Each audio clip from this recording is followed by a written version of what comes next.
Welcome to Curatorial Knits. My name is Lily and I am an art curator and knitter based in Northern California. This is my YouTube channel where I talk about my knitting projects and plans, and I like to put them into a larger context, kind of like how I work with art in my everyday work life as a curator.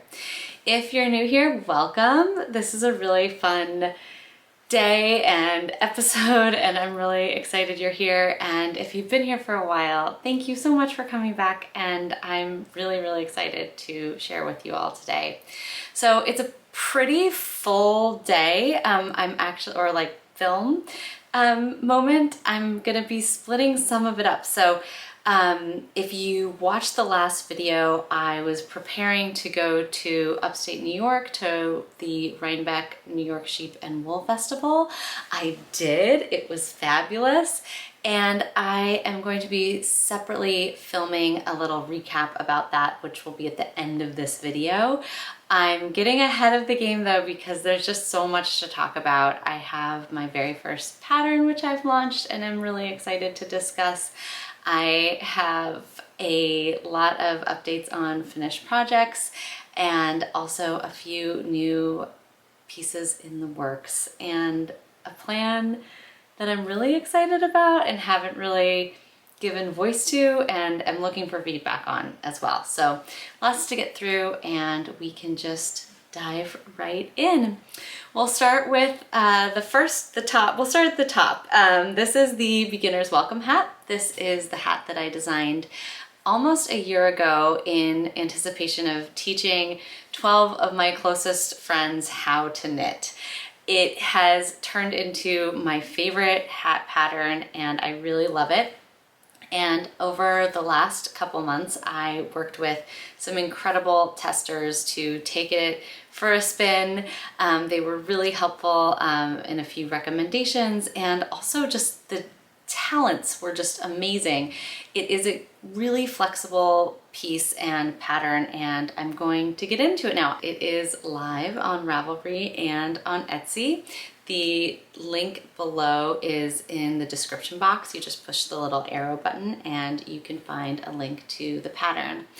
The pattern itself was written for someone who either loves to knit and can whiz right through it, someone who knows the basics, but this might be their first time using a written pattern, or someone who is more experimental and just wants a basic recipe.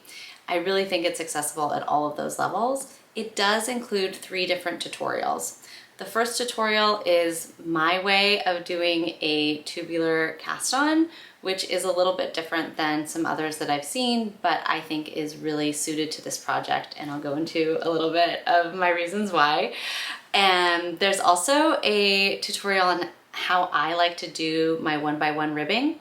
I do knit continental, but as you can see, these are 4 of the hats that I've knit. I've also knit quite a few other 1x1 rib hats, and I have kind of developed a technique that helps me make the most of that time. I think it's really straightforward, and it's not, you know, reinventing the wheel, but I thought it might be nice to have a tutorial of how I do it. So that's also linked in the pattern. I also have a tutorial on how actually to do the decreases. So if this is your first time working through a pattern and you'd like some more guidance, there's that video linked in there as well. And as to the hat itself, it is a 22 stitch 1x1 ribbed hat. It features a kind of star-like decrease at the top, which I think is quite elegant, and also creates a really nice look on the top of the hat.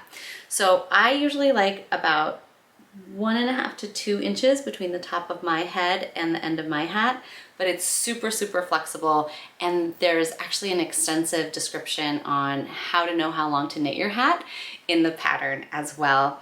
And the reason I talk a lot about the tubular cast on edge for this hat is that it creates a really lovely rounded edge, which is kind of the normal for a tubular cast on.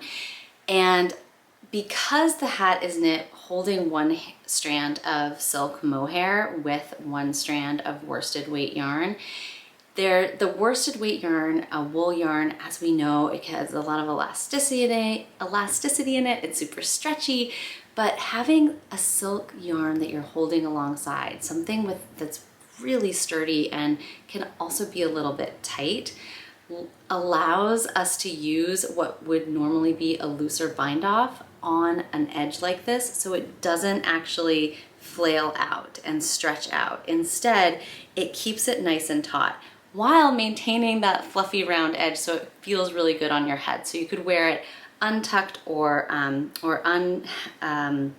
flipped up, or just flat and straight, and it would work either way. There are so many beautiful tester versions. I really encourage you to go check them out, both on Ravelry and on Instagram.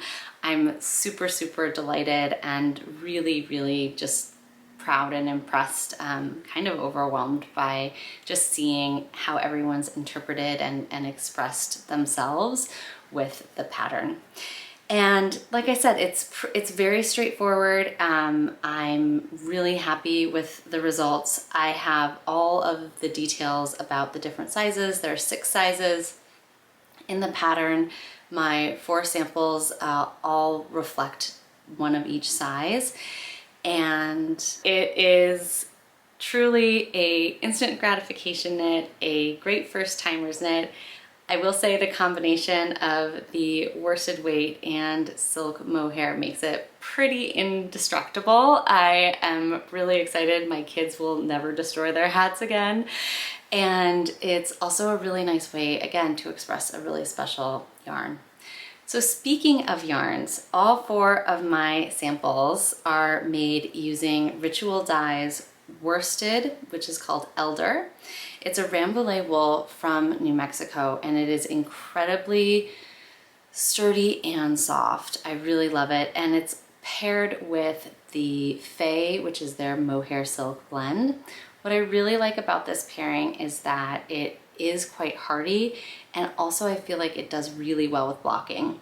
So I think 3 of the hats I wet blocked completely, and then the largest one, this is the size 4, I steamed blocked. In all cases, as soon as that kind of moisture and heat get on the fibers, you can see the Rambouillet wool actually like breathe. It almost goes, and all of the little fibers just kind of perk up and puff up, and it's totally, totally beautiful to see. I really do think that even if you're not someone who usually blocks your hats, I would recommend blocking the beginner's welcome hat with just a quick steam or a full wet block, because it does respond so well to it, especially if you're using the Ritual Dyes yarns.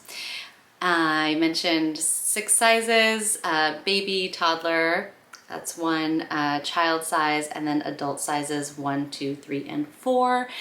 And I guess that's it. I just want to say thank you also to everyone who applied to test. I was super, super overwhelmed by the number of folks who applied. Everyone who applied did get a special link and discount code. So even if you weren't one of the 20, I ended up working with 20 different people to make the hat for the test group. I really do hope that you'll still join us and make a bunch of hats for you and your loved ones this season. And if you are interested in gifting the hat to a new knitter, or using this pattern to kind of introduce folks to the art of knitting, I would love to hear from you, because it was really important and kind of successful to have an opportunity to see my friends walk away with something that they loved, that they could wear. And I really hope that that kind of communicates out to you guys as well, and that you're able to take that and run with it. And I'd love to hear the results from that as well. So please remember to tag me if you do post any photos of them, and I'm really looking forward to your feedback on Beginner's Welcome. I guess I should maybe run through the sizes really quick. I have a small head, just FYI. So the first size, this is the adult one. excuse me, this is gonna be a whole hair situation today. So this is the adult size 1, and you can see it's quite snug. It has the amount of room that I like. Again, that like 1 to 2 inches on top, and it fits really well. This is the size 2, my pinky, and I made this one a bit longer on top. As you can see, it has probably more like 2 to 3 inches on the top of the hat, and there's a lot more fabric up there. Yeah, and the size 2 still fits me quite well. The size 3, so I originally knit this thinking it would be a gift. This color is called Heartwood from Ritual Dyes, and to me it reads like a really rich chocolate brown with purple undertones. My husband calls it purple, so you know, your mileage may vary, but it is truly magical, and it is a little too big for me, but I'm totally keeping it. And I might even try, I don't think I'll try to dry it, but it's a little bit looser on me than probably a properly fitting hat would be, but it's just so cute. I think it still really works. Yeah, so you can see, and this is actually the hat that I used to take my photos for the final photos with it, just because it feels so good. And even though it's not quite so snug, like I couldn't go for a run in it, I still think it's perched quite nicely. And again, because of the mohair, even though we're using this super stretchy edge, it really does hold its shape. So I do recommend that if you are using this cast on. I think it works like a really nice pairing to keep it flexible but still quite sturdy, and like it's not going to stretch out or kind of flare on that ribbed edge. So that feels really good. I don't even know if it's worth trying on the 4 for you. It is so big, it looks quite ridiculous, but I really love this color, so I'm going to try it on anyway. Yeah, this is just silly, but for people with large heads, it's available. And it does fit my friend with the big head, and she's gonna love it. Yeah, so those are the 4 adult sizes. The kid sizes, again, also very flexible. And the great thing about a ribbed hat is, even if I were gifted this with my teeny tiny head, I still think I'd figure out a way to work it out. So hopefully they are super easy for you and your gift knits. I'm debating whether or not I should put my hat back on. My hair is a bit of a mess now. I'm also wearing a little bit more makeup than usual because I have a work event tonight and I have to go back to the museum, so I have a little more makeup. I'll have to redo my hair though at some point. So I guess that's it for Beginner's Welcome Hat. Thank you again for everyone's enthusiasm about the project. I'm personally super stoked that it's happening, and it feels really good. So if you could give that link a little bit of love, I'd really appreciate it. Next up, let's talk about what else I'm wearing. Finished object, Rhinebeck sweaters. Here we go. I am wearing my Marie Wallin Seaton pullover from the book Erin, and I love it. It is totally the most satisfying knit. I'm so glad that I did it. I know I hemmed and hawed so much about my seaming. In the end, I think all's well that ends well. I felt very comfortable wearing it around. I probably have too much bunching here at my armholes. I would probably do my steek a little bit differently next time, and I'm not unhappy with it. It's very sturdy, but I still think there's a little bit of a bump that I'm not loving.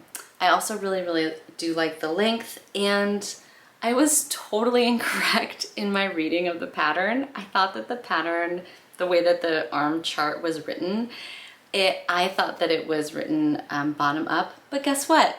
It wasn't at all.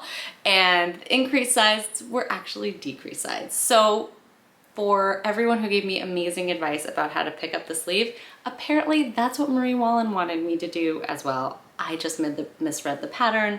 A million apologies. But also, not super clear. So I'm glad that I ended up doing it the way that it was intended, but it wasn't like entirely clear in the instructions for me, and it's probably my own reading comprehension, but that was just me. In the end, I think that the sleeve length is great. I'm really, really happy about my choice of yarns. I also made some choices on my sleeve, like what motifs I wanted to start with. I very much wanted to end with the large motif that's on the bottom.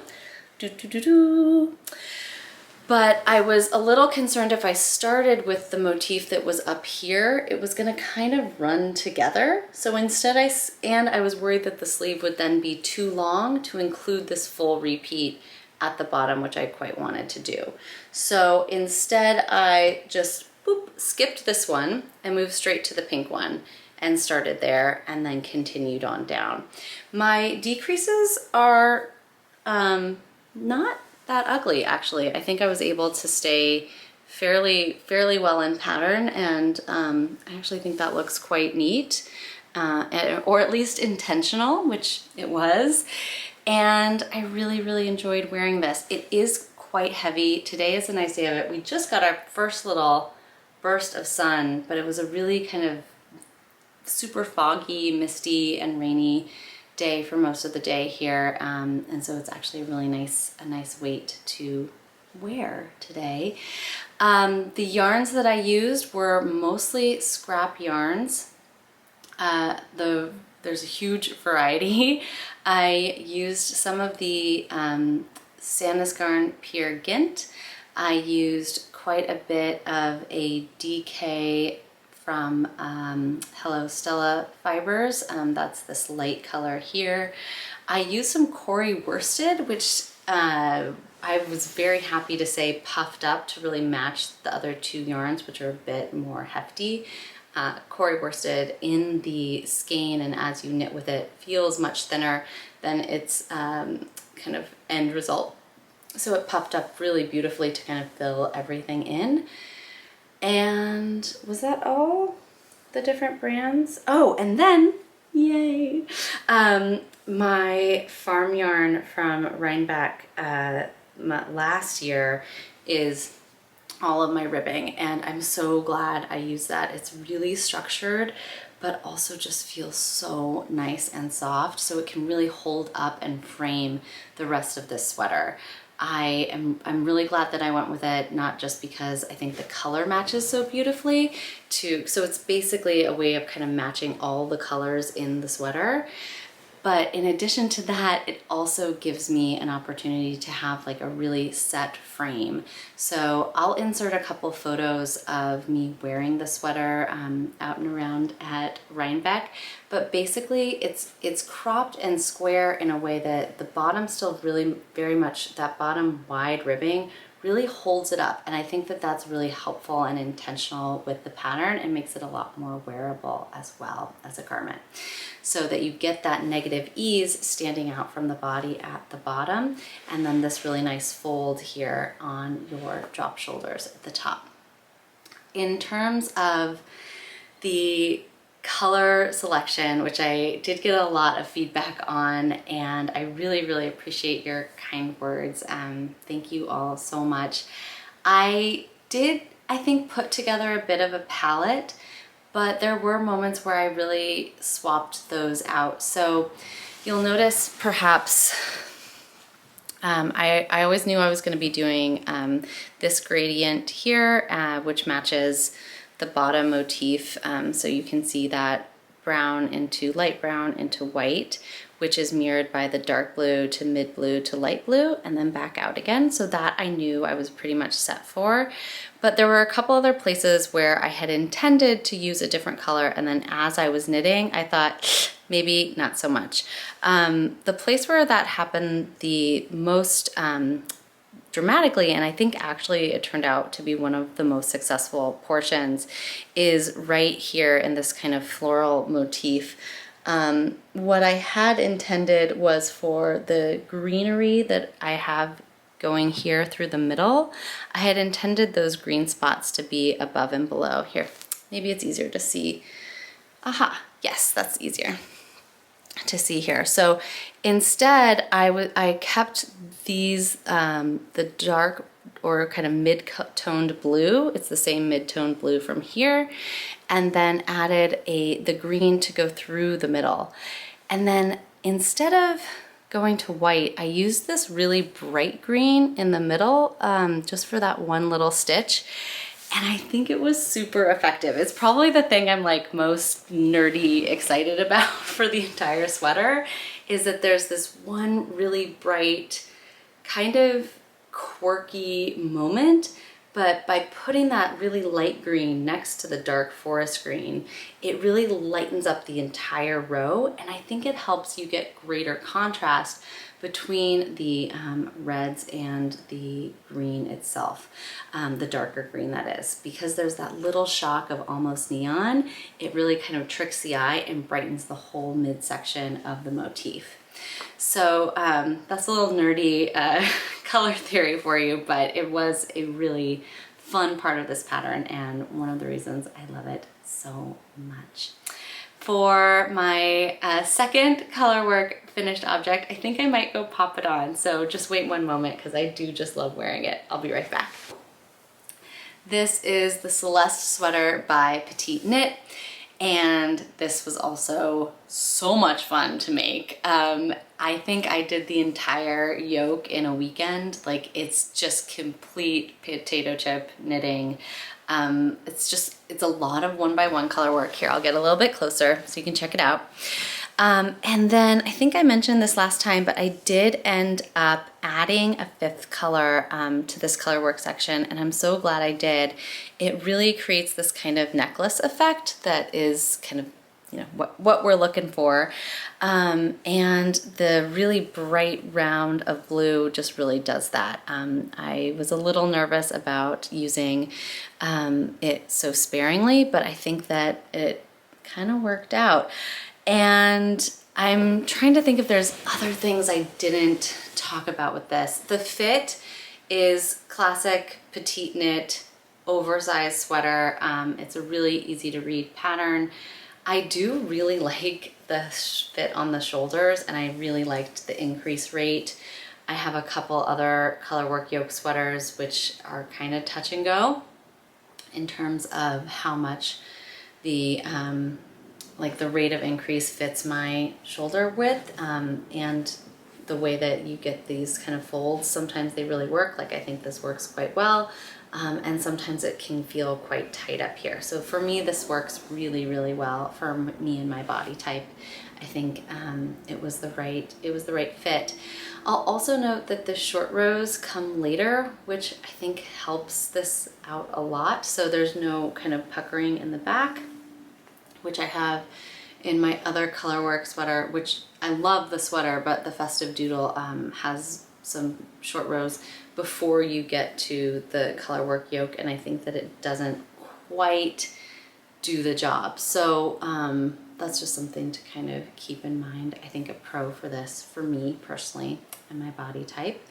I did basically everything to pattern. I extended the ribbing just a tad, because I wanted my sleeves to be kind of quite long. I really like kind of cozying up in this.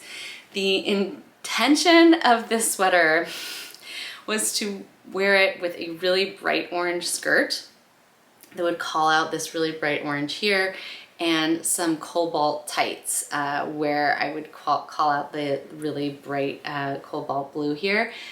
I did not end up wearing the outfit. I'm sorry. I'm still debating whether or not I should share. I took like a quick picture, but as soon as I put the outfit on, you guys, I was like, this is a costume. Not only did it feel like a costume, but it felt like a very specific costume. Like, I felt like a toucan. And maybe it's just because everything was way too close for Halloween, but like, you know, the toucan from, I don't know, North Americans, stick with me. There was a commercial in the 90s, for cereal where there was a toucan, right? Anybody? And he was like orange and blue. Anyway, once I got that visual reference in my head, this is also just the way my brain works. Like I said before, I'm an art curator. Maybe that has something to do with it, but visual references are literally my life. And once I had that in my head, I kind of couldn't get rid of it. And so I ended up just wearing a pair of orange slacks, which looked much more, for me, I was much more comfortable in them. They were not like it was not a huge, it was not a statement, right? The other outfit in my head as it existed in its pure, like pure Platonian ideal, I mean, it was gonna be great. I just loved it as in its ideal form. On the body though is different. And on the body, all I could think of, Toucan Sam, that's who it was. Oh my gosh, if I can find a photo, I will insert it here. And I unless I like made this up in my head, I don't think I did. I think Toucan Sam is real. Sorry. I think Toucan Sam is real. And I think that's what I thought of when I put on the outfit to try it on for the first time. I do really want to find a way to wear those tights because they're amazing, but under a bright orange lace skirt is not the way to wear those tights. I have other ideas. I think a brown could be nice, like pick up the brown in this. The other thing that I thought of, sorry, mohair in the mouth moment. The other thing that I thought of, and like I went on a kind of crazy mind experiment moment, was like if the skirt was long, it would have worked. It was just too, it was like a mid-thigh over the knee skirt. If it had been like a midi, I think it really would have worked more. It was just more leg, and so I looked like I was in a costume and I was dressing up like a sugar cereal character from the 90s, which is just not the look I was going for the first day on my Rhinebeck sheep and wool experience. So instead I wore some orange slacks that I got at Anthropology and that I think are super cute and I'll totally wear. They're much more subdued, they're more of an ochre, and yeah, I'll pop a photo in of those for sure. And depending on how editing Lily is feeling, I'll definitely put in a picture of Toucan Sam, and I might have put in a picture of me in the outfit, but I might not have because it was just a little too embarrassing. So those are my two main finished objects, in addition to all of the hats, of course. I am super, super thrilled with them both. They're very comfortable and I felt very confident in them. I really loved wearing them. The third day at Rhinebeck, I wore my twigs and I have to say it was looking really good. I'm so glad that I went and put in the effort to fix the collar and make it more comfortable for myself, and also I think it just looks a lot better. Next up, in terms of whips, I have my pressed flowers cardigan, which I need to finish the sleeves of. That will happen. Should I show that? I guess I should. So yeah, here's pressed flowers. This is my accountability moment. It's so pretty. Oh my gosh, I want to wear it right now. It's so pretty. Okay, yay. So this is why we do this. I also got some really cool buttons that I'm excited for at Rhinebeck that will go beautifully on my pressed flowers. And just for reference, this is the Magpie Nest sport weight held with Gather from A Verb for Keeping Warm in their special Bay Area color. This is like the Bay Bridge. Oh my gosh, I just love it so much. Yay. Okay, so that is happening. I also have one more sleeve to go on a kind of little raglan sweater hack that I put together last winter. That needs to happen. by the end of the year. So this is like true accountability time. All right. I love this bag. This is from Ritual Dyes. The bestest. Oh my gosh. Oh, I love this. Okay, and this yarn is from Chelsea Yarn Co. I really need to finish this. Okay, so this is also happening. And it's just a very simple 2x2 turtleneck into raglan, and then I continued the 2x2 here and made a nice big split hem. So, okay, so this needs to happen for sure. And then I did cast something new on. And that is the cloud sweater, which we have been discussing.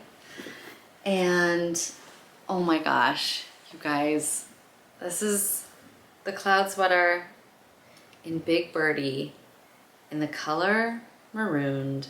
I got this yarn at the last year's Rhinebeck weekend. Oh my gosh, it's so beautiful. That super rich color. Oh wow. It's got quite a bit of pink in it too, as you'll see. So this is just the back panel piece, and this is gonna be just another kind of warm, cozy. It's so lightweight. It's kind of amazing how, for the gauge, just how light it feels, which I think is gonna be really, really warm and cozy as it starts to get into the cooler months here in the Bay Area. So those are my 3 active whips. And oh, and I have another beginner's welcome hat. Sorry, I'm making the kids version, and this is the version I use to do the tutorials with. But I don't think you guys need to see a bunch of ribbing one more time. But this is it. It's just going and going. This is the jewel weed color from Ritual, which I love. And I did have another one of these that I have already knit, but I gave it away. I gave it to my friend who I was staying with after Rhinebeck in New York. I had 24 hours in New York with my best friend, running around the city, and it was magical. It was so much fun.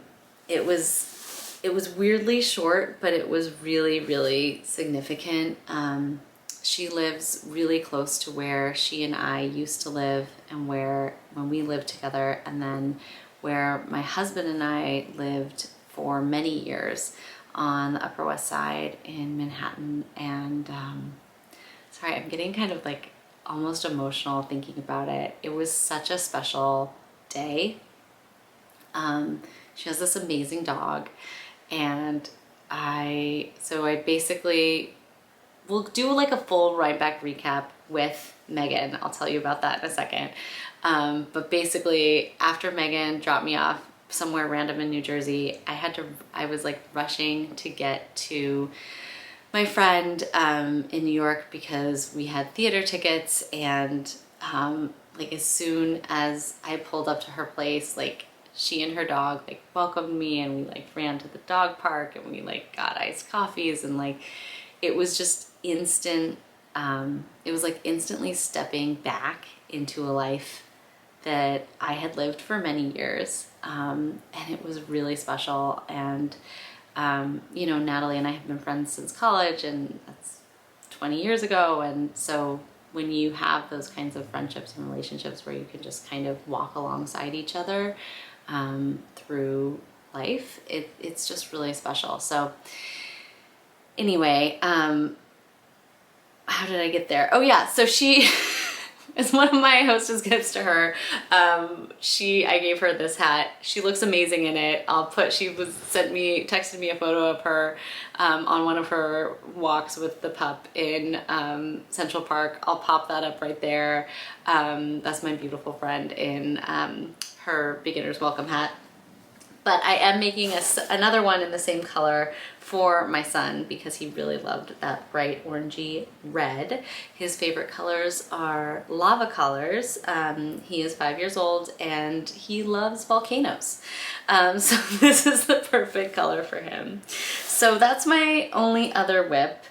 I have a feeling I have at least 1 or 2 more beginner's welcome hats in my future over the next few weeks as we get closer towards the holiday season. I want to make one for my daughter's teacher and also for our school librarian. We have an amazing public school library, and so I want to make sure to make one for this incredible librarian who's helping my kids be wonderful readers. I'm trying to think what else I can talk about before the thing that I'm kind of nervous to talk about. Okay, there's nothing else I can say, so I'm going to talk about it. The beginner's welcome hat pattern happened because we needed a pattern I needed a pattern so that I could teach my friends how to knit, right? And I wanted it to be at a fairly thick gauge, and I want it to look really good and feel really good and be really easy. And I didn't find anything that I wanted to have them all buy, free patterns even. I felt like I had an idea and I could recreate it and have other people recreate it. So that's how and why that happened. But as soon as I started writing up this pattern, I started to think about how I would make other patterns. And it came kind of totally unexpectedly. I've spoken before on this podcast about how I don't consider myself a designer, how I'm really here to kind of explore patterns and colors and really feel like a conduit, and make my choices specifically about yarns and about colors, like I said. But it was kind of like something unlocked, and I started a notes page on my phone, and the next thing I knew, I had ideas for all of these different, types of sweaters or garments, or what if I did this or tried this. And so yes, I've been surprised by the path that seems to be unfolding a bit before me, but I'm also really energized and excited to start following it and just see where it goes. And I hope that you will come along with me in that journey and keep your own making happening, because it's so energizing and it's really feeling necessary to me right now in my world. And in terms of next steps, I have a ton to talk about regarding Rhinebeck Sheep and Wool Festival. And so what I thought would be a little bit more fun and a little bit more different is to do a play-by-play with my friend Megan, who I'm super, super excited to kind of introduce you guys to, and also to have her input, I think, talking through each of the 3 events that we went to and our weekend upstate in New York. It'll also give us a time to compare notes on our acquisitions. For Acquisition Fiends, Megan is the most amazing farm yarn uncover, what's the right word? She is an intrepid adventurer in all things yarn, and this might seem very silly for some folks, but up here in Northern California wine country, there's something called a water witch. And before anyone purchases land to plant a vineyard or a farm, these are real folks who go to look for wells. And I'm sure that there's a lot of rich kind of backstory to the profession. I don't know anything about it. I just know that there's water witches. And Megan is a water witch for amazing yarn. She can find the most kind of incredible small producer that's tucked in the back of behind some other booth somewhere. I mean, it's amazing. Last year at Rhinebeck, she brought out all of these skeins and just kind of floored us with her finds. So I feel really lucky that I get to, I got to go to the Rhinebeck Sheep and Wool Festival and a couple other auxiliary events with Megan, because she is our water witch for yarn. I will share my purchases and talk about the events with Megan, and I think I'll be adding that on to what we're doing right now. That is the plan. If that changes, then I suppose this is goodbye. And if it doesn't, then you'll see me in a little bit. No matter what, I just want to say one more time, thank you for all of your love and support and the incredible community that we have here, not just Curatorial Knits, but our entire making community. I know we're really going to need each other, and we're going to rely on each other and frankly rely on our making. And I'm just so delighted and frankly inspired by the work that you all do in the world. Let's keep putting ourselves out there, even when it's tough and even when it makes us feel a little bit vulnerable to do so. I'm so glad that you're here, and thank you for all that you do. Away we go. Hi, Lily. Hi, Megan. I'm so excited. This is kind of like a part 2 of the Curatorial Knits podcast, where we're talking about the Rhinebeck adventures that we had. We had Rhinebeck adventures. Not Rhinebeck. I like Rhinebeck. Rhinebeck works, kind of. It does. I know. This is so much fun, and honestly so much easier now that you're here. Here, let me scoot over. I think you need to be a little bit more. Yay! Yes. Yeah, that works. Good. Amazing. Thank you so much for having me. I'm so glad we're doing this. Me too. Okay, so I would not have gone to Rhinebeck this year if it weren't for this person. Oh. It's so special. Same. Yeah. Should we talk about like how we met once and then met twice? Yes, our second, our knitter meeting. Yeah. Yeah, let's do it. Yeah. Yeah, please do. Provide the background. You've got this. So we both have children the same age, and had just kind of been in each other's orbit as we're dropping off, picking up. It's how it is in the drop off lineup. But I have been a knitter for a long time, and just kind of a casual viewer of YouTube, a lurker, you might say, follower of Lurker Instagram no more. Lurker no more. Hashtags. And so a few years ago, Jackie and Carmen had put up, and some other folks had put up the Ellen, inspired by Ellen Cow. Yeah. And I had followed along, looking through my Instagram, I'm like, oh, that's funny. She kind of looks like so-and-so's mom. Weird. She's in the Bay Area. Oh my gosh! So that is how we met a second time as true knitting fanatics. Yep. Again, and in the drop-off line, Megan said, I have to ask you, are you a knitter? And it was like the best moment of recognition in the world, where we were like, yes, are you a knitter?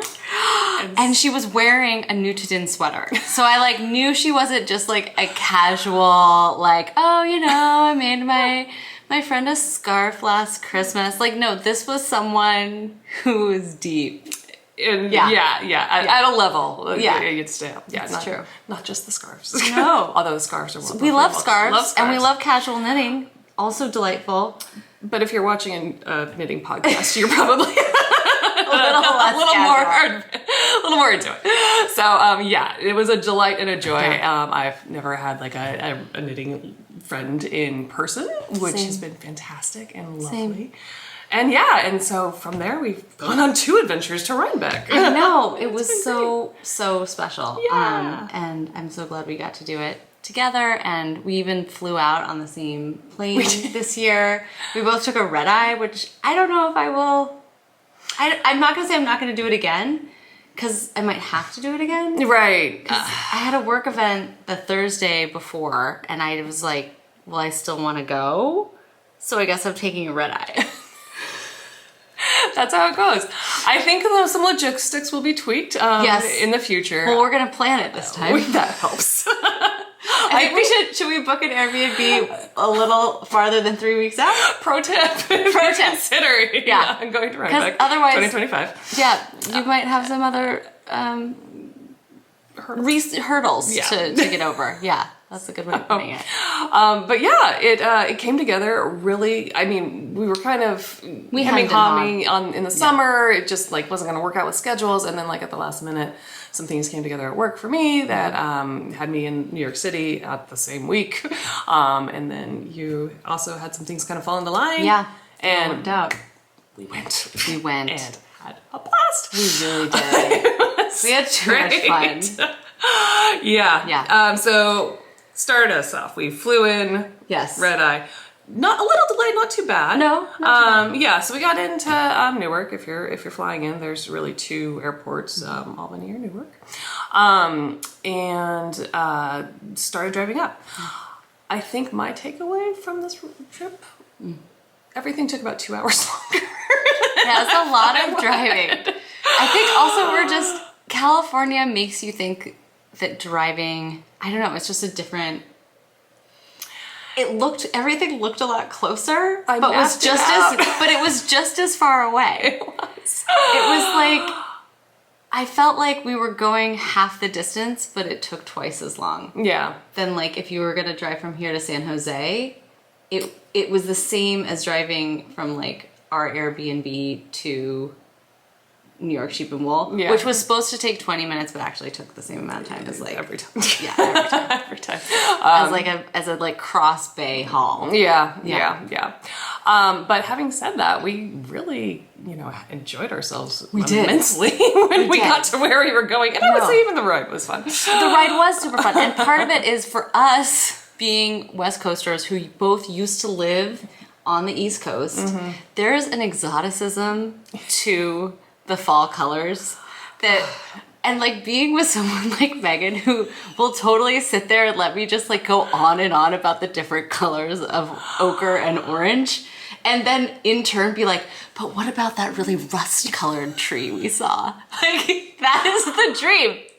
That is the dream. I think like getting to experience like all of your sensibilities, just like your excellent training, your natural eye, just all of it coming together in like the most spectacular color display that New York has to offer. Yes. It's great. It's really special. It's really special. Yeah.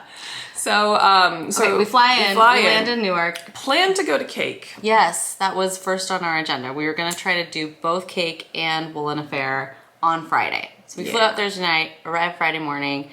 Also, it took us a long time to get our coffee.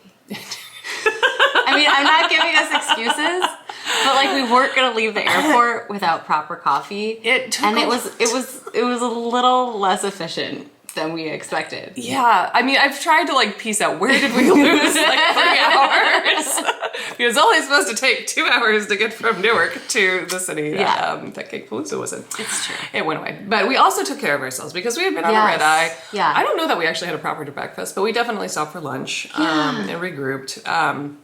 No regrets. No regrets. And that was delightful. That's another pro tip if you're considering Rhinebeck. Pay attention to yourself. Pay attention to your body. Pay attention to what you need. Absolutely. It's a marathon. Have snacks. Yep.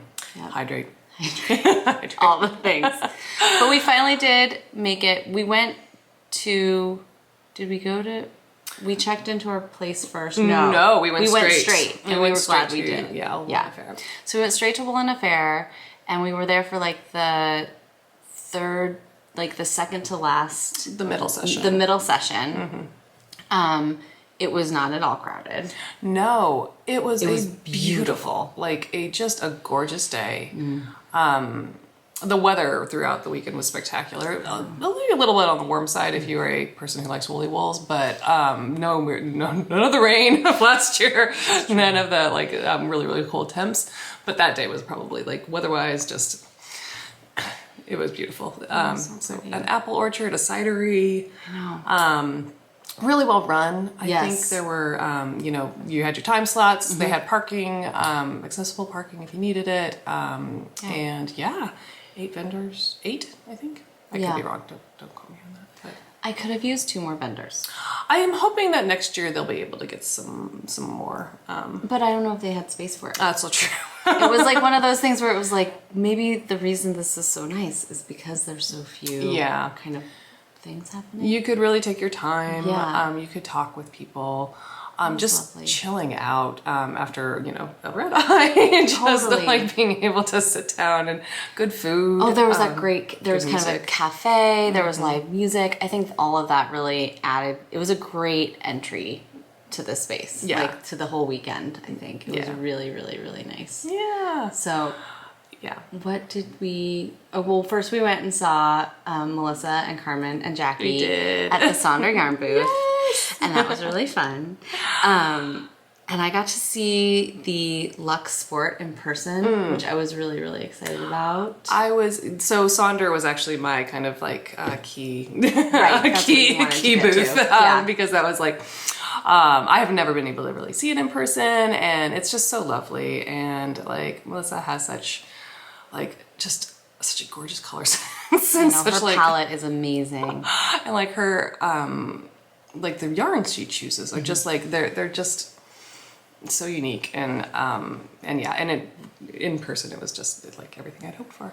Should I, Yes, should I let's show? start there. So, I also, if you are thinking about going to Rhinebeck, and you might have something that you want to like match or knit along with, just grab a little bunch of it from your stash. So this is just like a little piece of new Seaton that I wanted to knit a sweater out of with some of Saunders mohair. And this is the halo, and this is petrichor, and it is, I don't know if it comes through, but it's almost very nearly match. there. Yeah. So I grabbed a little sweater quantity of this, and we'll make a sweater probably in the next few months. It's What are you winter going to season. do? So I was thinking about Jackie's mod for the Friday I'm in Love. Oh, that's a great idea. So that's the plan. We'll see. I'm right sorry. now, today. I'd love to hear other options, but I mean, kind of one and done. It's just like a big, simple sweater that kind of, you know, can dress Should up, we dress talk down. about what we're wearing? We totally forgot. Okay, Yes. go. Okay, so I am wearing Junko Okotomoru's plums, and can't fit it all, but it's got everything. It's got color work, it's got cable, it's got lace, it's got a V-back neck that you can wear in the front, or a boat neck that you can switch up. It's huge. I think it's easily These the cables are so biggest unreal. sweater that I've ever knit. Like, The gauge is tighter than I thought on the sweater. inches. Or on the sleeves. so I knit the twigs. This felt like a longer haul, honestly, because it's, I mean, this part is all fun. It's all, you know, you're doing lace, you're doing color work, you're, doing increases, decreases, and then just stocking it. Yeah. Lots and lots of stockinette. And I even like made it a little longer, just to cover my tummy. But yeah, the yarn, and I actually brought it because I can't remember it. So it's discontinued, unfortunately. So this beige is the Murka yarn. It was a Romanian. It's got some tooth to it, but it's a really pretty beigey rustic yarn. And then the plum color work is actually kind of on the nose. It's New Seaton. It's the Pokemon color, which is like a deep eggplant. But I held it also double with, it was a little too thin with one strand, so I held it double with Einband, which is the Iztex, the Lopi yarn, their lace weight. Nice. So it gives it a little bit more substance, but doesn't take away from the color. It doesn't have like the halo of a mohair, Right. So it keeps that rustic feeling. But also you get a little bit more security doing color work in New Seaton. Exactly. Single is... Always. it's an adventure. Yes, and this lovely confection. Oh yeah, and I'm just wearing my twigs, which I wear now. It's so beautiful. I wear it now that I fixed it. It like makes such a huge difference. Like fix your knits if it's not like working for you. It was so worth it, and I am so like. It was good that I put it away, I suppose, but I'm so glad that I was able to fix it. And I wore this on Sunday. Yeah. And that was the first time I'd really worn it out and about. Aw. And now it's been about a month and I've worn it so much, or about 3 weeks. Yeah, and I've worn it every week since, actually. Yeah. Because it's the perfect weight for this time of year for us. It really is. I'm gonna have to make more fingering weight sweaters. I'm sorry. Why? It's a burden that It is. you have to bear. It's a burden I have to bear for my shoulder season weather, but Yeah. it's worth it. Yeah, I've really loved wearing it and being inspired by you and yours. Of course. I love the inspiration ping pong that happens between friends. It's so good. It's the best. I didn't actually end up purchasing anything at Wallin Affair. I was really excited to see the Luxe Sport from Sonder in person. They didn't have the color that I had kind of had my eye on. And now I'm feeling like I've felt it. I know the gauge. And I'm debating between that and another combination to work on this project. So I need to figure that out. That's- pull the trigger. Yeah. Her colors actually are very true on my computer. So Yeah. if you are waffling about colors, like come over to I me and will. look at my computer. It was very true to real life. The color I really loved was called Personal Space. And I'm just wondering if it's going to be like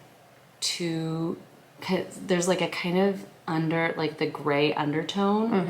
I don't know if I pair it with their mohair, if it's gonna like clash, because the mohair has a real glow. Like the silk core is very, well, this one's a little more matte. I have one that's a lighter color shinier. that is super shiny. Yeah. So I'm kind of I'm going back and forth on that. I know. I support you. But that's the whole point, is being able to like feel these things in person. Yeah. Like completely changes it. And I think the gauge would be really, really nice with a mohair and a sport. I hear that. I want to see it. We're getting there. I did get a little notebook though. The swag That's was so good. cute. The swag was really so good. And I Yeah. really love this. I thought it was just going to be like a kind of moleskin, but it's actually completely adorable, like project pages, which I really, really like. And in addition, there's extra graph paper. Maybe I'll actually take notes about my own knitting. Aw, Wouldn't that be nice? butterfly. I know. Cute. And extra paper too. So I really, really love this. I thought it's the best version. I got another one from Lina that I used off and on. And my mom uses hers. She really loves it. But frankly, it's just like, it's more like a label. There's not like room for actual note taking. Yeah. And right now I'm doing all that on my printed patterns, and then those get like kind of sort of destroyed in my knitting bags. Yeah. And then So actually, disappear. is that you like the tactile? I do. I'm the not paper? I print it. Okay. I have I like print them all. a horrific like Are you, like, on your Frankenstein phone of with three- this? I have notes on my phone. I have Okay. a Ravelry page that's kind of half coherent. Right. And then occasionally when I do print out the pattern, Yeah. I always like to print out color work patterns. Yeah, for the and then charts. it's like scribbles across the actual pattern. Little chaos.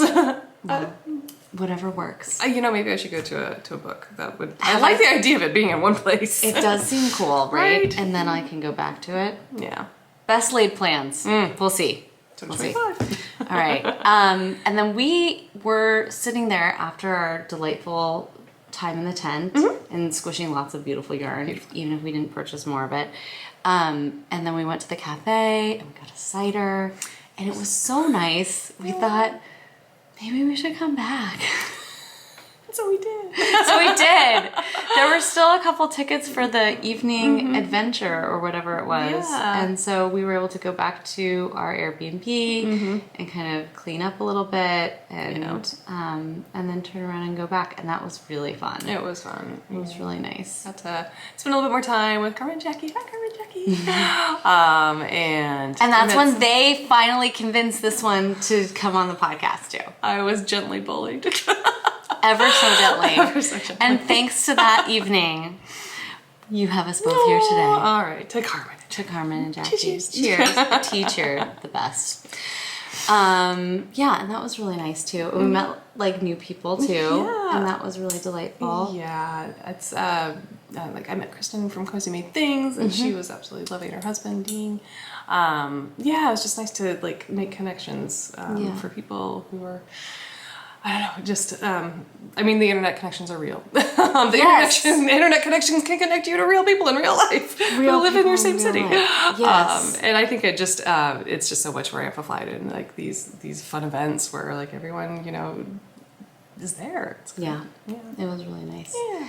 And then we slept. Should we spend just a sentence or two on our Airbnb? I was wondering, we should have strategized about this. I was like, should we talk about it? I think we have to. It was a key part of the experience. Yeah. Yeah, we stayed in a small cottage that upon like first glance on the surface, I didn't really think a second about it. No. But over the course of the first evening, really, we discovered that there were probably other people who used the space for a very different purpose than attending a wool festival. A very specific purpose. Real specific. Bringing new life into the world specific. Yeah, it's true. It's true. I think we were in a birthing hut. I mean, it was very tiny. So like a little a bed, a little kitchenette, and then a quite large bathroom. Larger with a bathroom. huge tub, a Big jacuzzi tub. Yeah. And then also a large closet where there were a lot of like prenatal, postpartum, oils, herbs. Lots of books. The books was the real giveaway. The books were the giveaway. Yeah, That was the tell. we kind of had some suspicions, and then the books really sold the whole thing. Not a lot of cutlery either. No. Yeah. We made do with some. We made coffee. We MacGyvered some sporks. Oh yeah, for our yogurts. We got some yogurt for the morning because, you know, we're women in our late 30s, early 40s, and that's just what we do when we go to Airbnbs now. And yeah. So it was an experience. I felt very connected to the universe. and connected to the universe, and also like that time of our lives was kind of over.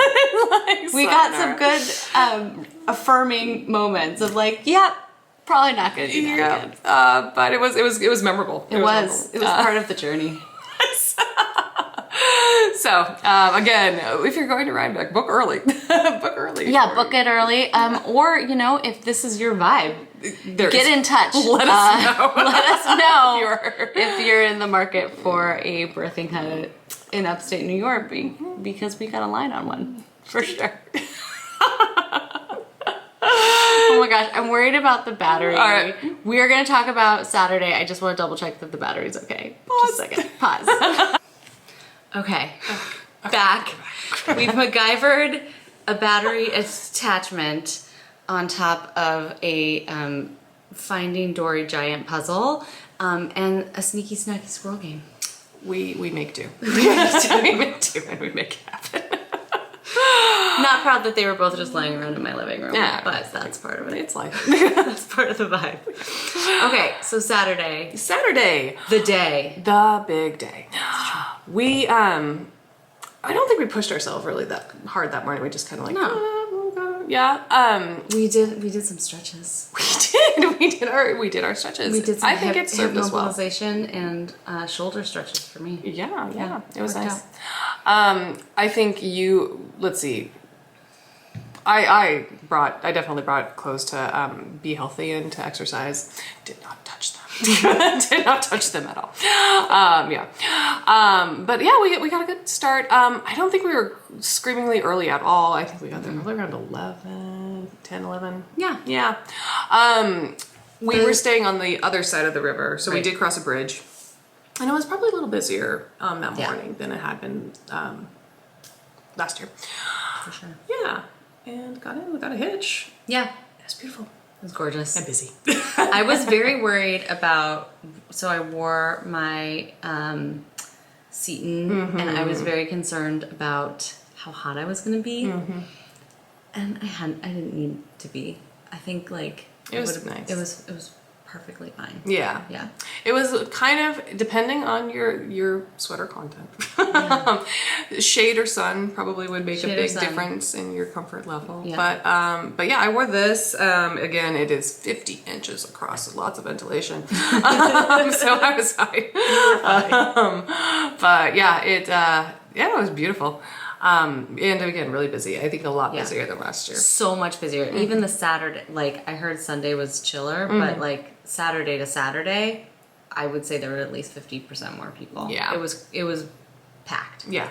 Yeah. And we had a full day. Although, like, thinking back, I don't remember actually visiting too many booths. I don't either. I actually felt like we missed out. There were like a couple places that I wished I had gone. I had thought I was gonna go see the place that had the like automatic Swifts again. Remember we saw those last year, and I was kind of hemming and hawing. Yeah. Yeah. In any case, the first place we went was Boondoggle. Pretty. This is the Finn and Gotland blend, but this is the place I fell in love with. The very first Rhinebeck I went to, which was 2 years ago, and their incredible Finn sheep wool is just amazing. I have no idea what I'm gonna do with this. It's just a really, really pretty dark green with lots of almost like blacks and grays in it. And I love it, so I bought it. Green on green and green. I know. It's perfect. It's really, really good. So it was and look at that drape. It's Insane. It's so nice. And that's how I got things started. Yeah. It was a really nice way to start. It's the same folks who were always there. Like that part of it was really nice. It is something I appreciated, and I think others have mentioned it, that it's once you have your spot at Rhinebeck, you can go there, year over year. So you can, like, if you're a frequent festival goer, you kind of like get the lay of the land over years, which is great. Totally. I'm going to turn the light up because it got a little dark. It did. We're losing our light, even here in California. Yeah. We heatered, so that was when we just walked in. And actually, can we back up and like, what is your approach to big festivals? Do you have like kind of in the back of your head, okay, I'm gonna keep an eye out for this, or are you more spontaneous and just like what catches your eye? I knew I wanted to go to Boondoggle, and I knew I wanted to go to what is it? What are they called? Buller. Yeah. Buller Orchards, and then I really was looking kind of to be surprised. And I like that. I like the sense of discovery. Yeah. I think for me, that's really one of the reasons to go to these places, is to have that sense of discovery, that sense of like aha moment, and like sharing that with others. Yeah. To me, that's the goal. Yeah. I know. What about you? A little column A, a little column B. I would say, like obviously I like grab my swatch. So like if I see something that matches this, I've got that in the back of my head of like something that I'd like to make. It's really hard for me to buy yarn without a project in mind. So it helps that I have just like this constant mental list of things I want to knit. Ravelry's favorites. Big fan. But yeah, I really am kind of when I attend is like, ooh, shiny. That looks cool. Let's go there. I'm much more magpie than strategic. Yeah. And I think both approaches, like, it's pretty fun. Awesome. Pretty fun. I love it. And then from there we did go pretty directly, right? Yeah. Did we go? No, we went to the buttons first. That's right. The button booth. So we went to the button booth, and then we'll have to get into whatever you discovered. I already told everyone that you were the water witch for yarn. Again, ooh, shiny. Yeah, but it's a different kind of shiny, because it's like the under the radar shiny. It's the shiny that like you have to be in the know to know about. Did you get buttons? I did not. You did not. I did the previous year, but that is a must do. If you, I knew. Yeah. Okay, so these are Dusty's famous buttons. Dusty's somebody buttons. I think it's famous. And I was looking for buttons for my pressed flowers, and I got myself two different options.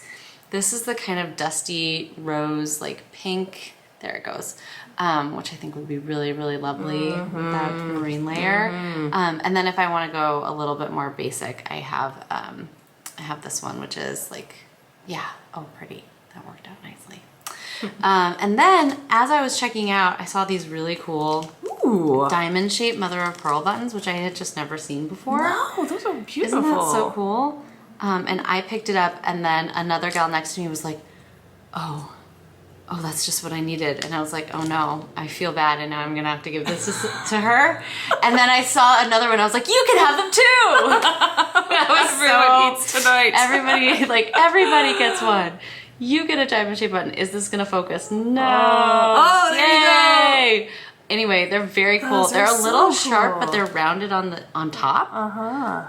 Anyway, they're really pretty. And then I got some really like small seed buttons, which I'm gonna use to replace the buttons that I already put on my Irene Lynn lace cardigan.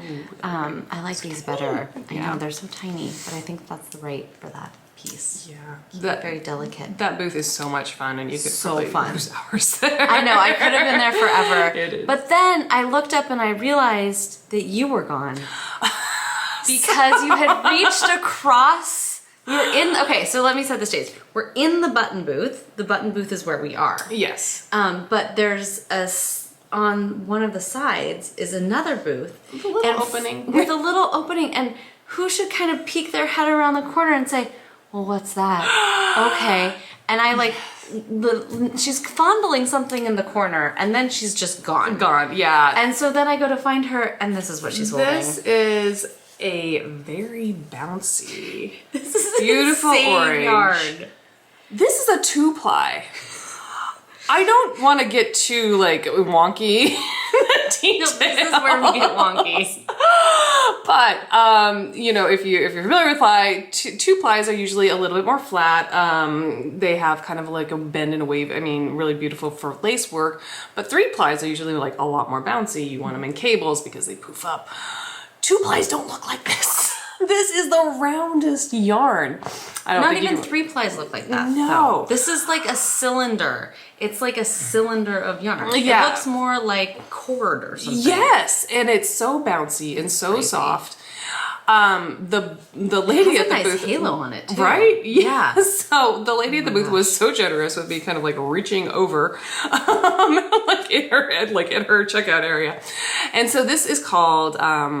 This is Salt from Solitude wool. It's called Montdale yarn. It is a mule spun yarn. I'm just going to read the label. It's spun on the last mule spinner in the U.S. using long draw spin to trap air for extra warmth with light weight. And yeah, it's fast to knit and wonderfully squishy. So in the back of my mind, I had been looking for a nice deep burnt orange at a worsted weight, because I have a swatch that I had failed to do some color work on because it didn't work. But that was what I had in mind when this caught my eye. And yeah, it's just so cool. So I bought a few skeins of this, and I'll hopefully do another Junko maybe for next year. Oh, that's a great idea. Maybe a bouquet sweater for next year. But also, like, who finds this yarn? Like, no one, I've never seen this yarn. I've never heard of anybody talk about this yarn from like the last spinning contraption in the United States. Like, of course. Of course. No, it was really just so, I don't know why it caught my eye. I think it was probably the color that caught my eye first, but then like talk, and this is where it's really fun to go to these festivals, because you can talk to somebody. If you saw this online, you'd be like, okay, where'd you learn? But it's like really like talking to, you know, the vendor and like what her knowledge, and just like, oh, by the way, there's only one of these, you know, spinneries left.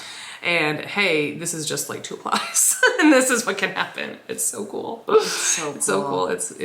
I mean, it's got some rusticness to it, but it's like, but it's still it's so bouncy. It's so bouncy and airy. Yeah. It'll feel so good.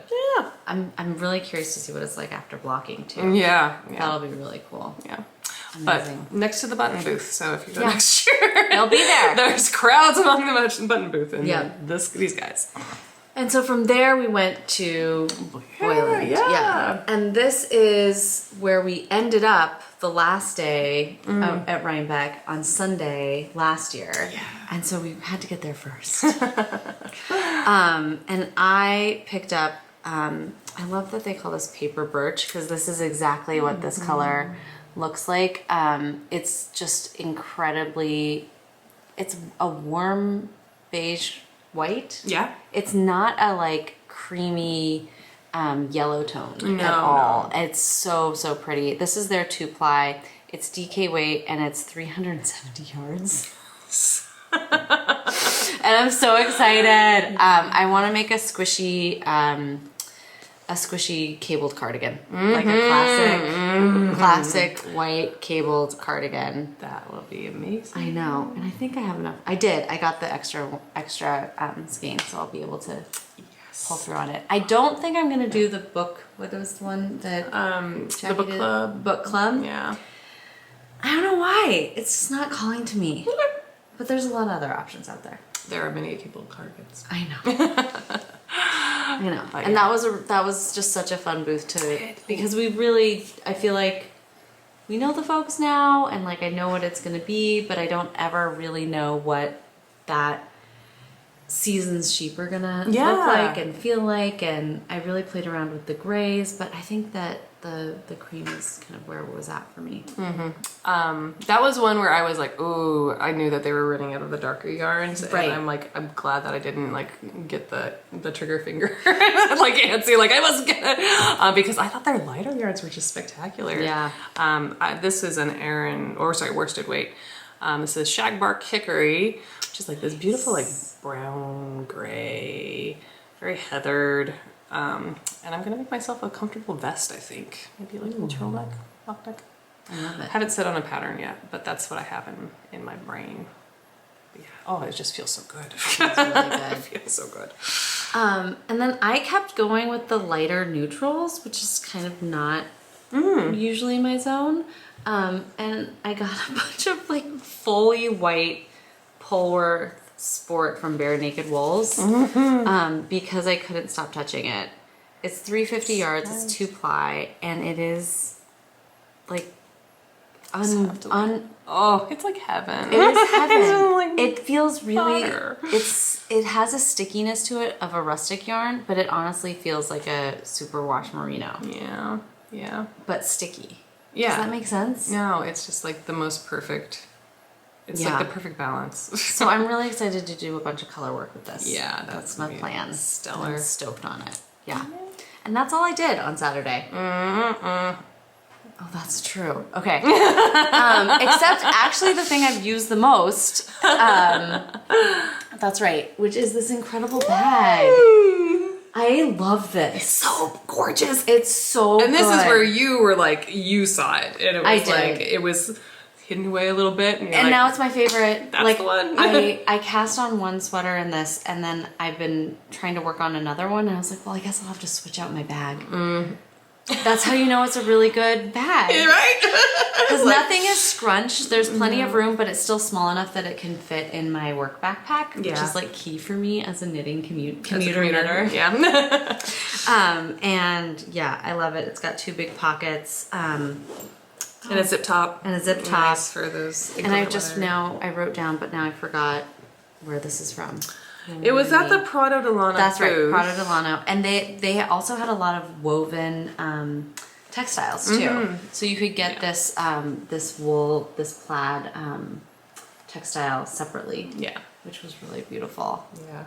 I know. That was a great booth too. It is. Like, and I think they're like, if you go next year. Yeah, they're right across from Bolaire. Bolaire. Yeah. That's right. It was I already want another one. I know. They have different kinds too, different prints. I know. They look cool. They all look really good. Yeah. Yeah. But that was my Saturday. Yeah. Look at how neutral I was though. Look at this. This is kind of not me. You had a theme. I know. I'm fairly anti-beige, but not right now. Not that Saturday. Not that Saturday. Not that Saturday. It was calling to me. So I went for it. Yeah. And my big one, so this was something I had in mind last year, and again, just like no urgency, just kind of like waiting for the time to be right. is Mr. Handsome here. Oh my gosh. So this... Da, da, da. Sorry. I had like I would kind of had in mind that I'd like a sheepskin, a fleece. Love Icelandic colors. They're just such a striking, gorgeous sheep. And nothing really, you know, there were some beautiful, obviously beautiful, like fleeces last year. Vanna White it. Right? Can you see? But yeah, Are you not entertained? Nothing called to me last year. And then when we went in, I can't remember, it's the same building that the buttons are in.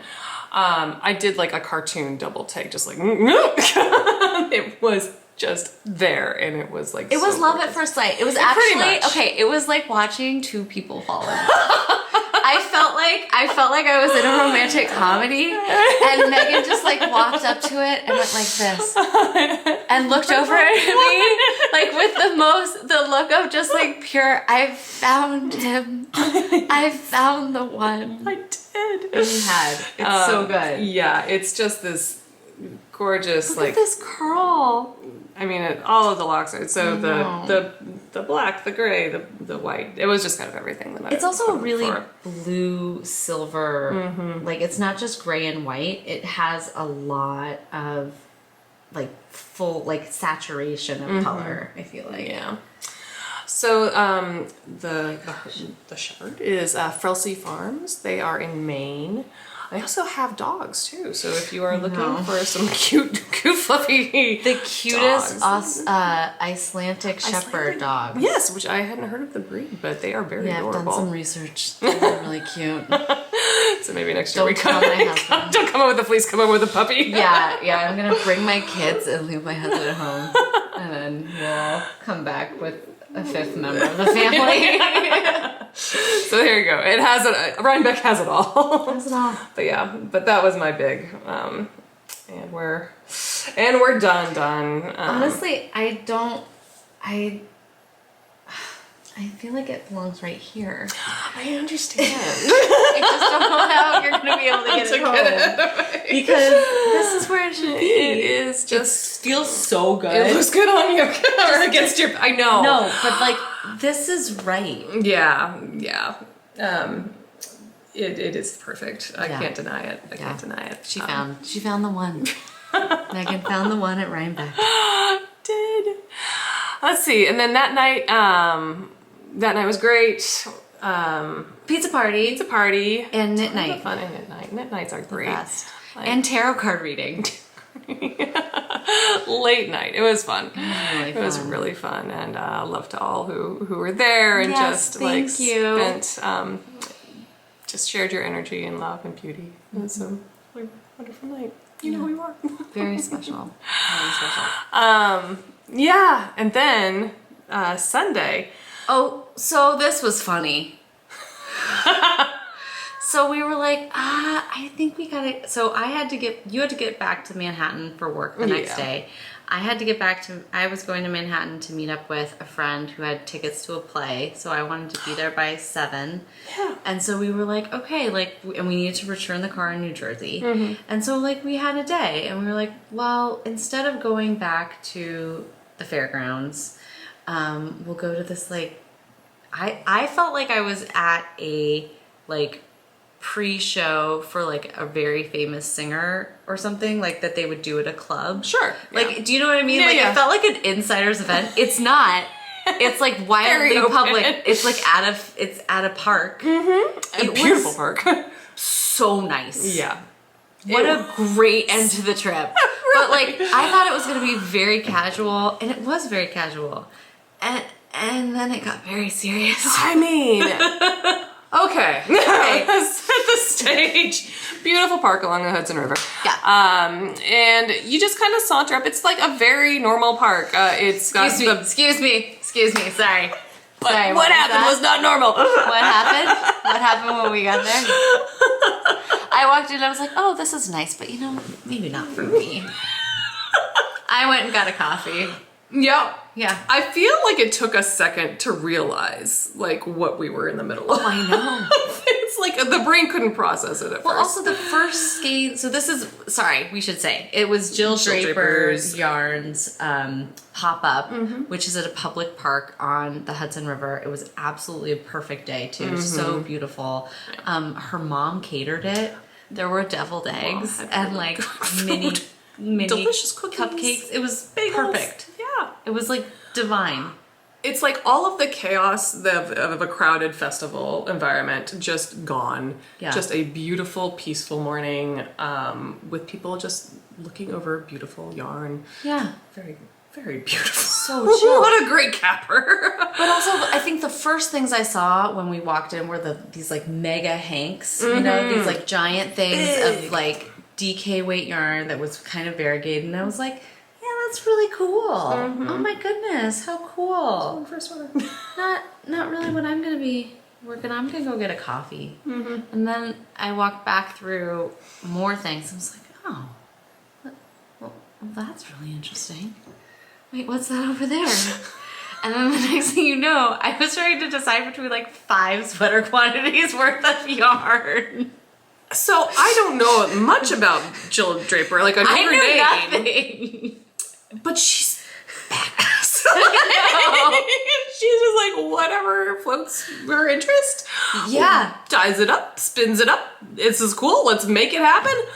Oh my goodness. Okay, why don't you? Okay. You start because No, like you should start I do have with here. start with the different kind, because I actually all the yarn I got the same? ended up being the same. Okay. Just 2 different colors, but it took me a long time to get here. It really really did because you're kind of Also, like wandering around. There just were there was a lot, but also everything was very limited because it was every skein is like a one-off. Yeah, a Like, little different. Yeah. So, this is what caught me. It was actually this guy.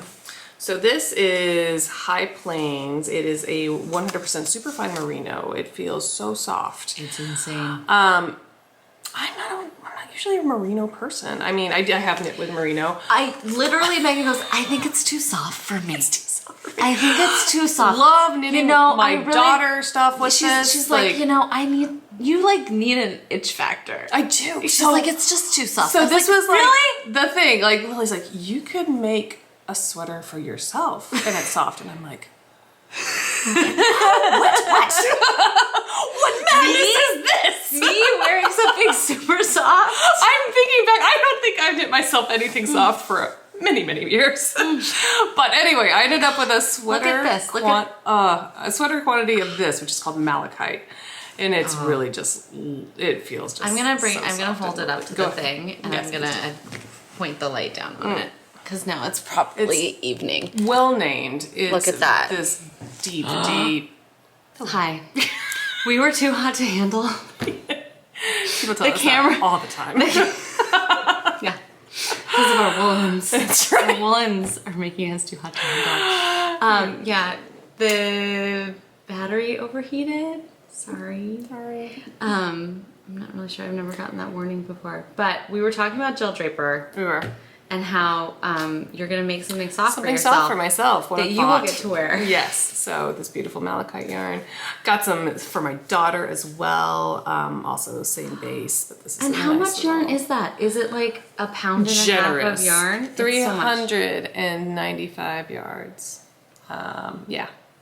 Yeah, just really fun. It's fun, It's a squishy. mega scheme. So that was the softness that captured my heart, but this is the color that really got to me too. Oh, and which one is this? So this is the Mohawk Is that what base.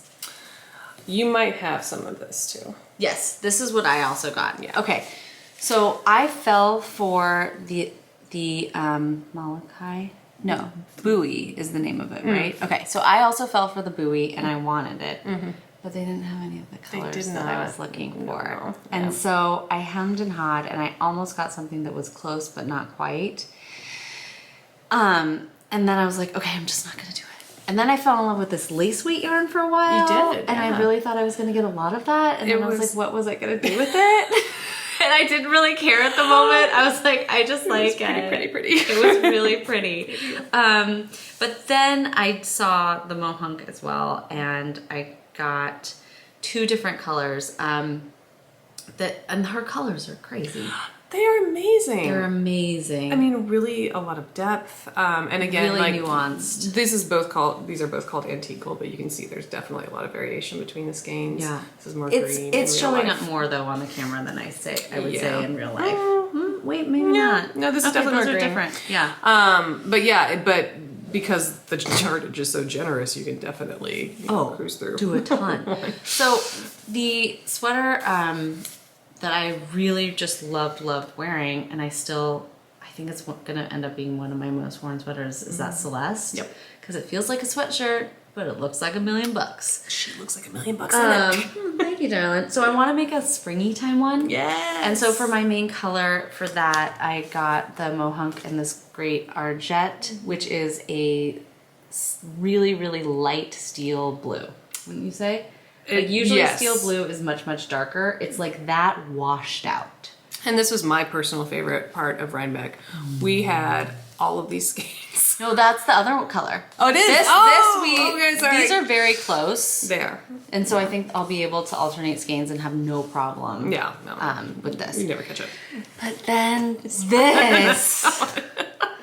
This was the wacky moment. So again, Lily and I see each other in very unique circumstances. Either like kids are around, knitting, we knit together. Yeah. This is where I kind of got to see Lily at work. It was like, this is like what I do. This color. What about this color? Are they close? Are they not? I was just in awe of like the details that you're able to like catch and see and like, it was I hate to say this, but like I went to school for a really long time. To learn how to like tell the like very like nuanced differences between things. But because each skein was really different, but I know I want to make a whole sweater of this color. I wanted there to be wanted them to be as similar as possible, but also if there was a difference for them to be in an order, like in a gradient, right? So no big jumps, something always in between. If I have to do something that's a little bit off or a little bit different, then there needed to be something in between them.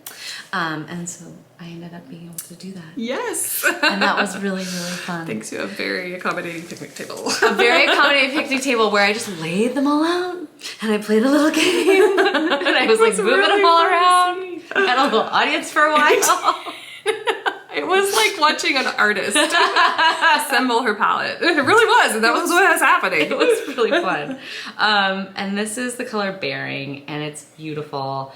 It's a kind of sophisticated robin's egg blue. Yes, that's a good way to say it. And it. I really like how a lot of her lighter colors don't feel Eastery. Do you know what I mean? Absolutely. Like this really pale green is beautiful and also feels like and the pinks too. The pinks do you know are what I just mean? very... Like there's nothing Playtone about them. Like they're very they're very I mean, I nuanced. feel like they could work with a lot of different skin colors. There's just something very rooted about them that I like.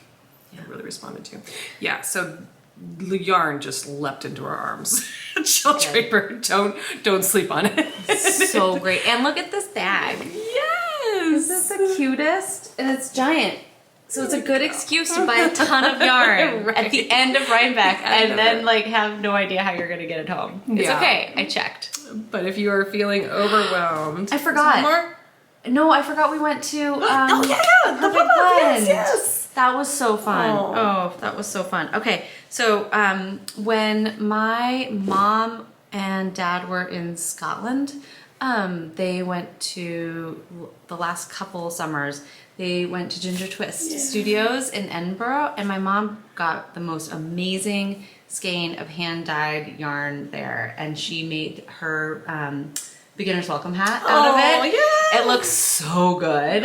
She made another one in Ritual, but the first one she made was in that yarn, and I knew for sure I wanted to try to get to the pop-up that Ginger Twist Studios had in a perfect blend, which was in Socrates. Socrates, I think, yeah. Yeah, and it did not disappoint. These are such cool, rich colors.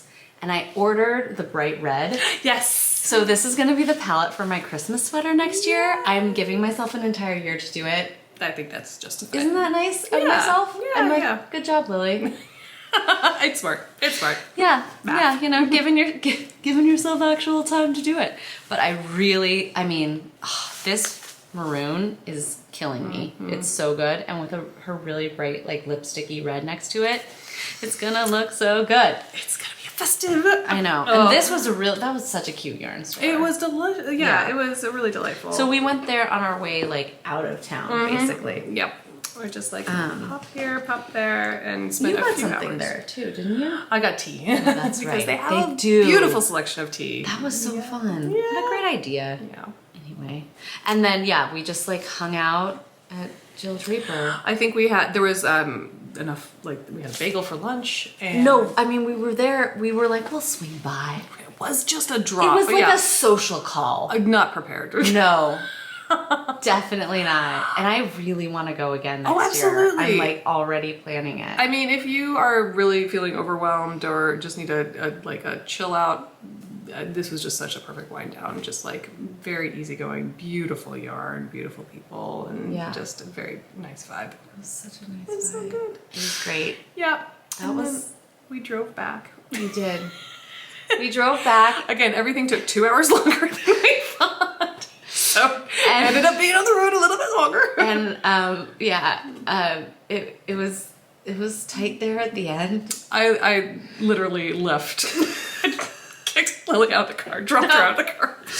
And a random like street in suburban New Jersey. It got to the point where we're like, I don't know if we're gonna make this. So Yeah. might have to split the party a little earlier than we wanted to, but it all worked out. It all worked out. Yeah. It all worked out. And thanks for going to Rhinebeck with me. Thank you for, and if you think that Lily is really like this amazing and perfect, she is. It's like, just so you know, I mean, just such a delight. And it was Thank you. wonderful to spend That's all very this kind time of you to say. together. Thank you so much for doing this with me. It's so much fun. Well, it was so much fun to like relive the whole thing. Yeah, these in-person moments are so special. And again, like Megan and I saw each other nearly every day at a preschool drop-off line. And it's only because of the internet that we like figured out we were actually like really good friends. And I really love that that's what's possible through this online space. Okay, we're doing battle with the battery. We're just back on to say thank you. Thank you. And adieu. Thank you. Thank you. Bye everyone. Thanks again. See you next time. Bye.